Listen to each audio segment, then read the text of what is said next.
welcome to our 1 hour special show of the Lotus on Track Elise Trophy.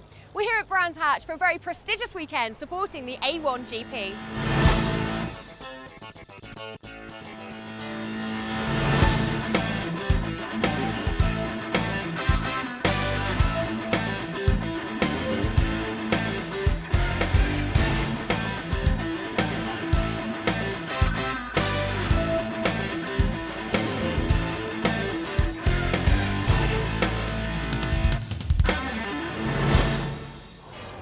This is one of the biggest events of the year here at Brands Hatch, and the Lotus on Track Elise Trophy have been chosen as one of the support races.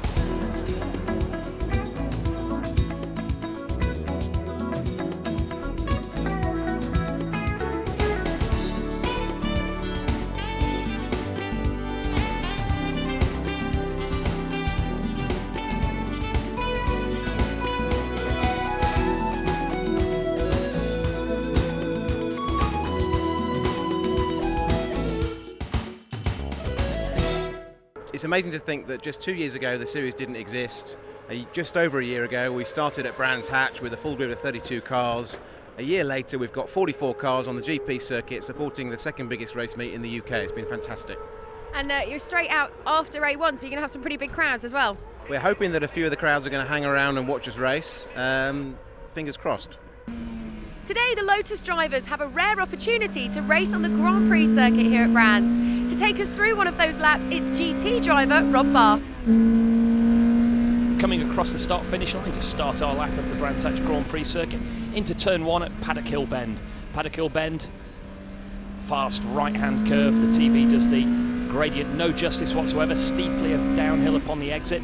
Up into turn 2, steeply uphill this time into the Druids hairpin. Turning in early to maximise our use of the grip available on the inside and a late clipping point. Turn 3 is Graham Hill Bend.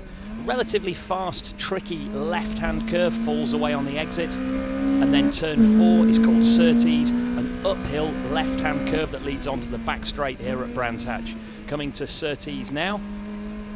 Bringing the car in towards that late clipping point. Traction always difficult upon the exit. And then once again the gradient falls away on the exit, steeply downhill down the back straight, and then into the two of the fastest right-handers you'll ever come across. The first is Hawthorne, taking off the minimal amount of speed. The second is Westfield, slightly slower than Hawthorne, but still nonetheless a real challenge. Out of Hawthorne, the next corners we come to are Sheen curve and then Stirling. Sheen used to be Dingledale chicane, it's now a blind right-hander as you can see. And then into Stirling's, a banked 90-degree left-hand corner, fabulous coming down through the trees here. And then a relatively short straight before we arrive at Clearways. Clearways on the Grand Prix circuit here at Brands Hatch, a very, very fast right-hand curve with a slight crest in the centre. Accurately through here in towards the inside, and again looking for early power to carry as much speed as we can through the final little kink and across the start-finish line. 44 cars are entered into race 1, and as they head out to the track now, let's take a look at the grid. Thanks, Gemma. It's Chris Randall on pole position. He's been the dominant driver in the Lotus on Track Elise Trophy, and he lines up with Andrew Kell alongside him at the front of the grid. Gavin Kirby moving up from Class A to Class B this year is third on the grid ahead of David Skeggs, but all the way through this full field there are drivers to watch, like Paul Quinn, for example, always a front runner in Class A. He starts 13th on the grid. Martin Roberts went well here at the start of the season on the Indy circuit, and then further down the order, Paul Harding, number 69, another quick driver in Class A, and Russ Treasure lines up 30th on the grid with his Class A car this weekend. Now much further down you've got Chris Pearson. He will start 38th. We know that he has been a potential front runner in the past, indeed a winner last year of one of the handicap races. And then starting right at the very back is Sean Bicknell, who had an engine problem in qualifying. He qualified out of session and he's going to be starting then 43rd on this capacity grid. On board with Andrew Walsh, the winner of the very first Lotus on Track Elise Trophy here on the Indy circuit last year. Gavin Kirby lining up alongside in them.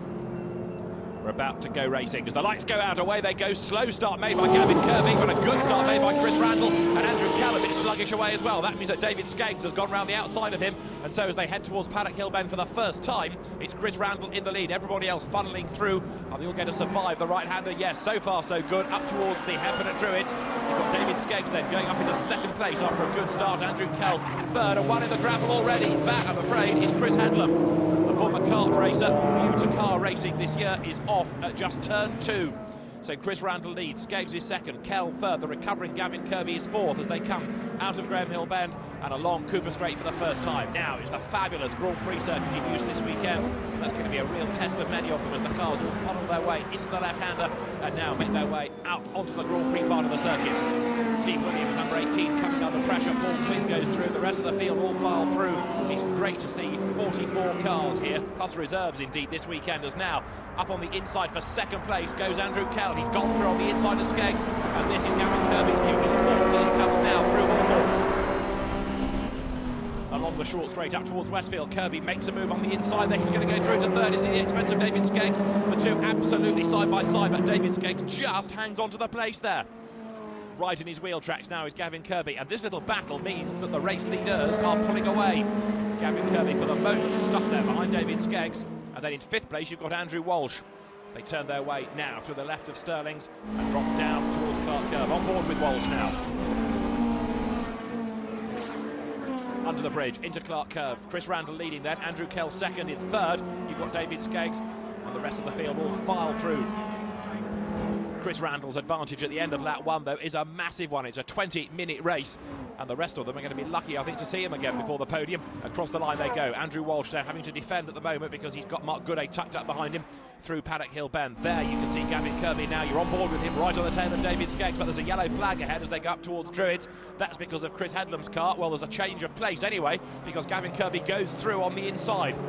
Not necessarily sure that's going to be the ideal way of achieving that position. The race director may have raised eyebrows about that, but David Skeggs certainly has lost his place, and now look, he's under pressure as well because Andrew Walsh is right on his tail. Andrew Walsh, the Welshman, the high-performance driving instructor, right on the tail of Skeggs now as they go to the left at Surtees. Remember that Chris Randall leads, that man Andrew Kell second, third then Gavin Kirby, and the fight's on for fourth and fifth. David Skeggs just at the moment being able to keep Andrew Walsh at bay. Sixth is Mark Gooday, and then the rest of the field power down towards the right at Hawthorns. There's Chris Randall. He knows his way round this circuit very well. He's raced not only in GT cars, he's raced in Group C, historic Group C cars around here. And so Chris Randall knows the circuit well. Here's a replay of the start. Watch Gavin Kirby on the second row of the grid, because as the lights go out, he barely gets away properly at all. He does move off the grid, but he loses places to the left and to the right, and so he's got a bit of a climb up through the field again now. In fairness to him, by the time he got to Paddock, he'd retaliated. He was alongside Steve Williams' car, but Gavin Kirby, having qualified third, not making a good start at all. And Chris Headlam, new to car racing this year, arrives at Druids far too quickly, locks up and just skates off into the gravel bed. That's the end of his race, very early on, I'm afraid, and the marshals are still there trying to extricate that car from the gravel trap, so the yellow flag is still being waved. But Gavin Kirby through on the inside then to move himself ahead of David Skeggs. There may be a bit of finger-wagging about all of that, but in the meantime, second, third and fourth running together now. Andrew Kell coming under pressure from Gavin Kirby, and then David Skeggs in fourth place. Now Gavin Kirby trying to attack and defend here at the same time, heading up towards the hairpin at Druids. Andrew Kell doing a very good job here, qualified well, remember, on the outside of the front row. And Gavin Kirby, one of the forces to be reckoned with last year in Class A, has moved up to Class B this year for the more powerful, more modified cars. With his 211, he's going great guns here. He's on the tail of Kell, but Chris Randall is the man that leads Class B. Unusually, this weekend, Chris Randall stepping down from Class C for the more powerful, more modified cars into Class B, but he's still dominating the race. Kell second, Kirby third, and Skeggs trying to fight back in fourth, and there's somebody off there. There's clouds of gravel and dust, and in the midst of it is Tony Verrier's car, and that is going no further. You can see he's gone a long, long way off at Paddock Hill Bend, and so Tony Verrier is out of the race, that's for sure. The only question mark now is as to whether the race can carry on whilst that car is moved out of harm's way, or do we need a safety car? There's the replay, big slide going into Paddock, the back comes round, off he goes into the gravel. Tony's okay, but his race is done, at least for today. There's another Lotus on-track Elise trophy here at Browns this weekend too, and number 9 is Martin Roberts, and he is in the gravel bed as well. A rather innocent expression in the open face helmet to say, oh, well, I don't know what happened. And the marshal says, come on, get out of the car. And here also you can see Martin Johnston in trouble, spinning at Hawthorns and being collected by Paul Quinn, the front-running driver in Class A, and both of those cars then off the circuit on the inside at Hawthorns. Martin Johnston getting a wheel onto the dirt, losing the car, and so both he and Quinn off the track. So the race carries on for the moment. At any rate, there's Andrew Kell in second place. In third, it's Gavin Kirby. You can see the snatch vehicle there to the left at Paddock Hill Bend, but we've now got quite a number of cars littering the circuit. It may be that the clerk of the course decides that it's time for a bit of a general sweep up here. Out of Druids, Kell to Kirby, nothing at all really, that gap now for second and third places. David Skeggs being dropped a bit in fourth, and then you've got Andrew Walsh fifth as they come downhill. The giant TV screen there relaying the action to a big crowd here at A1GP at Brands Hatch.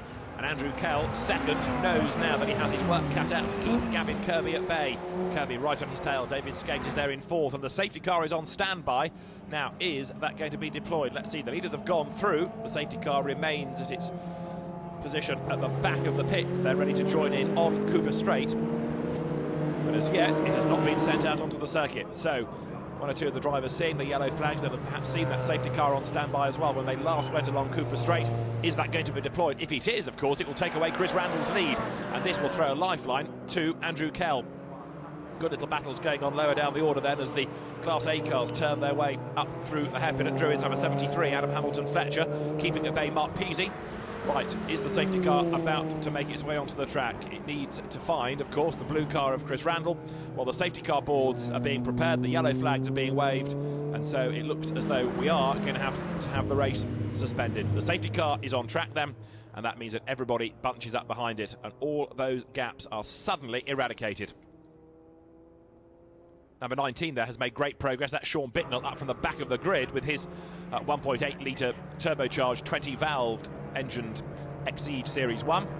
And Martin Roberts getting back into his car to help the marshals move that out of the gravel bed. There's sweeping up to be done all around the circuit, but the action will continue here at Brands Hatch right after the break. Welcome back to Brands Hatch for the first of two races this weekend here for the Lotus on-track Elise Trophy. The cars supporting A1GP's only British round, and there's an enormous crowd here to watch the action. We've had the safety car then because of an incident that put Martin Roberts in the gravel. Chris Randall leads Andrew Kell, but the gap between the two of them has come right down, and Chris Randall slows the field down. Coming out of Clark Curb, he's going to be ready to sprint away this time. The green flag is being prepared. Randall, Kell, Gavin Kirby third, David Skeggs fourth, Andrew Walsh fifth, Mark Gooday sixth. We go racing again. There's the green flag, the car's back in business then. They're unleashed down towards Paddock Hill Bend. There's a black and orange mechanical warning flag going out for somebody, and as the cars turn their way through Paddock then, this is Randall's opportunity to build that lead once again. Kell trying to go with him in second place, but before the interruption the gap was widening, and I suspect it's going to happen again here. Number 19 there going through, Sean Bicknell having started 43rd on the grid, and he's not far away now from being into the top 10. It's been a great fight up through the field by Sean Bicknell, this in the Exige with the Audi turbo engine in the car. It was an engine problem in qualifying that put him to the very back, but he's absolutely scything his way through the traffic, and of course this safety car has helped him even further because it's bunched everybody up ahead of him. He doesn't have to do quite so much vigorous work now to catch the opposition. Another place about to be gained here on the inside, look going up towards Surtees. He moves through easily enough on the inside then, goes ahead of Gary Broad, as off the track is Mark Peasy, back on the track is Mark Peasy. Not a case of easy peasy, I'm afraid. He got the line wrong coming through Druids, but he's carrying on, and there's somebody else in trouble at the left-hander of Surtees. I think Paul Pattison was one of the drivers getting it wrong, and so too Simon Deacon. They've all survived, but in Class A for the road-going production-based cars, life is very fraught indeed. The majority of the drivers in the Lotus on-track Elise Trophy have come from track day background. There's relatively little previous circuit racing experience, and that's why the racing is so good, because occasionally they make mistakes and it really does become very lively indeed. Here's a replay. You can see one or two drivers getting all heroic on the inside. A big lose for Paul Pattison, and that means that cars have to go off in avoidance. Just being able to avoid him then was Simon Deacon. And from every angle the moment is covered, and there, look, getting perilously close to the gravel, indeed just putting a couple of wheels into the gravel and back onto the circuit. There is 39 Simon Deacon back into the race now. But Chris Randall is sitting pretty up front. Andrew Kell second. In third place going through it remains Gavin Kirby, and the rest of the field, those that haven't had a moment, come through. Chris Pearson, I fear, could well be the one that's being shown that black and orange mechanical warning flag. Now let's try and work out why. There's nothing immediately apparent about it. Chris Pearson, another driver who's had to work his way up from near the back of the grid. He was 38th on the grid after problems in qualifying. He turns his way through the hairpin, and Chris Pearson is really pushing in the Motorsport Elise now. his next target as they come downhill. The Class A opposition is going to be dispensed with. Yes, it is indeed, Chris Pearson. There you can see the board, and the black and orange mechanical warning flag means that within 3 laps he's going to have to be in the pit lane. Otherwise, he's going to incur the wrath of the clerk of the course. For the second time, Simon Deacon is in the wars. We saw him going off at Surtees a little while ago. Now he's had a spin at Paddock, but he gets going again, so the track is clear. The yellow flags can be withdrawn, and he's back in the race, climbing up towards Druids now. And this is what he did wrong. Comes into the corner, just runs a little bit too wide, loses the back of the car. Thankfully, everybody just able to avoid him. That was very close, though. Simon Deacon gets away unscathed, fires the engine up, carries on in the race, but Chris Pearson is not so lucky. He's had a spin at Surtees, and the car, by the look of it, is stranded on the road. Now, you're on board with Gavin Kirby, who is right at the tail of Andrew Kell, going in towards the left-hander at Stirling's. Gavin Kirby trying to stick his nose up on the inside there, but Andrew Kell is equal to the task, and Gavin Kirby looks across and sees in his mirrors that David Skeggs is still right on his tail. Going down towards Clark Curve then, 2nd, 3rd and 4th is where the battle is.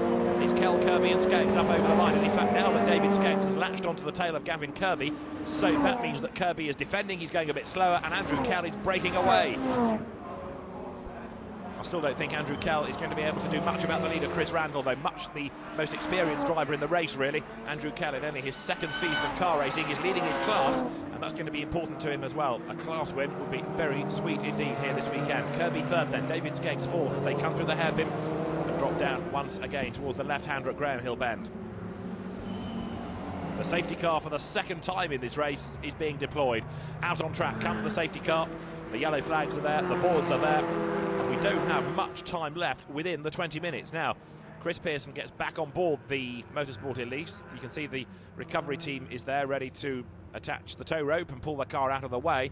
Everybody else slowly making their way past, but all of these laps do count within the 20-minute duration. So frustrating for the likes of Gavin Kirby, denied an opportunity to try to put a move on Andrew Kell. Good news though this for Andrew Kell, because if we have very few racing laps left at the very end of the safety car period, it's less time for him to have to worry about defending. Indeed, he's probably one of the few people that wants the race to end under the safety car. Right, Chris Pearson's car should now be able to be moved off the circuit. Let's just see, you can see the ropes attached to it.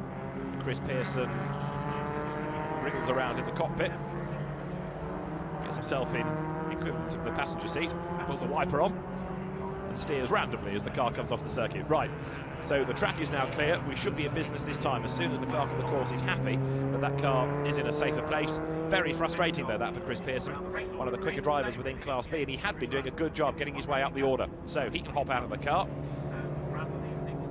and in a moment or two then we ought to be back in business. That car running in Class B, the class in the championship, sponsored by Build Base. Each of the classes this year get a separate backer. Lamborghini sponsoring Class C and still sponsoring Class A, which is still numerically the strongest class. The lights are out on top of the safety car. That means that we're going to go back to racing this time, but I think we're only going to get about 1 lap in before the very end here. These 2 safety car periods have really eaten into the 20 minutes, so Chris Randall only has 1 more lap to go between him and the checkered flag. Andrew Kell, however, is going to have a rather physical last lap, I suspect, making sure that his car is wide enough to keep Gavin Kirby at bay, and Gavin Kirby has raced really well so far in this race. He's got David Skeggs behind him in 4th. The cars now then making their way down towards the right-handed Clark Curve. The safety car will peel into the pit lane, and then for one last time we're going to be back in business. Chris Randall again slows the pace a little bit as he comes through the corner, picks up the pace now. Everybody else bunched up behind him. Andrew Kell doing his best to go with him, but we know that Andrew just hasn't quite got the pace of Randall's Class B car. The green flag is waved then. The last lap of the race underway. Down towards Paddock Hill Bend they go. Now, is anybody going to be able to make a move diving into the right-hander? The leading trio have managed to break away from the rest of the field, and Chris Randall is gone, look, already. Like a scalded cat away, he is. He pulls clear then of Andrew Kell in 2nd place, and in 3rd it's Gavin Kirby. The real battle's on for 4th. David Skeggs has got Andrew Walsh right up behind him, and then in 6th place, number 78, Ben Pitch. Now, he's another driver new to the series this year who's going very well indeed, running really at the same sort of pace as those with a bit more experience. So Ben Pitch will be one to watch as the season develops. Out of Druids comes the Class A fight there. Tom Chataway is involved in it, so too is number 41, Stuart Kirkbride. Half a lap to go. Chris Randall then leading in 2nd place. Still pursuing him is Andrew Kell, and that, I'm afraid, is Mark Peasy having another moment, and this one could well be retirement for him. The race leader's about to drop down towards Hawthorns then. The final time with his first of 2 Lotus On Track Elise Trophy races of the weekend. And up front it is Chris Randall, who is looking good. He took 2 class wins here at the start of the season. He took 2 class wins at Donington as well. And so his 100% record is going to be maintained, even though he switched classes to do it. Through Westfield, the road drops away, climbing up then towards Sheen Curve, and then on towards the left at Stirlings. There's Kell second, Kirby third, Skeggs is fourth, Walsh is fifth, and Ben Pitch round sixth. As number 88, Chris Randall, looks as though he is going to be in his usual position at the end of the race. In other words, on the top step of the podium. The first of 2 races in the Lotus On Track Elise Trophy. It's a great low-cost way to go racing, and Chris Randall thinks it's fantastic as well because he keeps on winning. Out of Clark Curve he comes, checkered flag at the ready, and so Randall, still pulling away from Andrew Kell, is about to come through to take the checkered flag now to win the first race of the weekend here at Brands Hatch. Kell takes second, Kirby third, and David Skeggs fourth. Andrew Walsh comes home in 5th place. 6th goes the way of Ben Pitch. Mark Gooday will be 7th, and Sean Bicknell, up from very nearly flat last on the grid, comes home in 9th position. He started 43rd, he finishes in 9th. A great drive. Well, let's confirm the results then as they came across the line. Chris Randall the winner from Andrew Kell second, and Gavin Kirby third. 4th goes the way of David Skeggs ahead of Andrew Walsh and Ben Pitch, and then Mark Gooday and David Harvey just ahead of Sean Bicknell. Class A won by Michael Edwards, Hans Bamhart second, Paul Harding is third. Class B goes the way of Chris Randall from Gavin Kirby and David Skeggs. And in Class C, Andrew Kell victorious, Sean Bicknell second in class come the end of the race for 9th place overall. So a lively first race for the Lotus On Track Elise Trophy here at Brands Hatch. There's a second race to come this weekend. For now, though, from the top step of the podium, Chris Randall can feel very proud indeed. The race presentation's over, and a big crowd on hand, as I've been saying, to watch the action. Andrew Kell finds his fan club. But in the paddock, Emerson Fittipaldi and Tony Clements, the A1GP seat holder, are on hand to make the presentations. There aren't many championships or series that can boast that. There is a very happy-looking Emerson Fittipaldi, having enjoyed watching the racing, and the trophies being handed over to the drivers. Paul Harding, the man that finishes 3rd in Class A, for example, there, receiving his trophy. The Class B drivers then in the reverse order. David Skeggs gets his cap and his trophy from Emerson Fittipaldi, the 1972 Formula 1 World Champion when he drove for Lotus. There, Gavin Kirby taking 2nd in class. Tony Clement shakes his hand, so too does Emerson Fittipaldi. And the Class 1 by the overall race winner, and that is Chris Randall, who will make his way to the top step of the Class B podium. And Class C won by Andrew Kell. The real talking point, the pace of Sean Bicknell to fight his way up through the order, starting way back on the grid, 43rd, and coming home in 9th place. A great drive by Sean Bicknell, and Andrew Kell can celebrate a class win here at the end of the first of 2 races in the Lotus On Track Elise Trophy. It's a race enjoyed by everybody, and no doubt enjoyed too by Emerson Fittipaldi. Thank you very much. I know it's our turn. Emerson Fittipaldi, you're twice Formula 1 World Champion in the Lotus. How do you remember those days? I think it was a great time here in Brands Hatch and drive for Colin Chapman. He was, I would say, the best ever design of Formula 1 car, Grand Prix car. I learned everything with Colin, with Team Lotus, and we had like 5 years of fantastic relationship together. It was great. Great to win in the British Grand Prix in Brands Hatch, driving the John Play Special, the Lotus 72. It was fantastic. Pretty fun times then. And how does it feel to you seeing all these Lotus cars here this weekend entered? I know it's not Formula 1, but still a huge championship that's going on here. Well, I think it's great to see all the enthusiasm, you know, new talent, new people. Motor race is a great sport, and that's racing. It's wonderful. What a privilege for drivers to be presented their trophies by ex-Formula 1 and Lotus World Champion Emerson Fittipaldi. Join us after the break for race 2.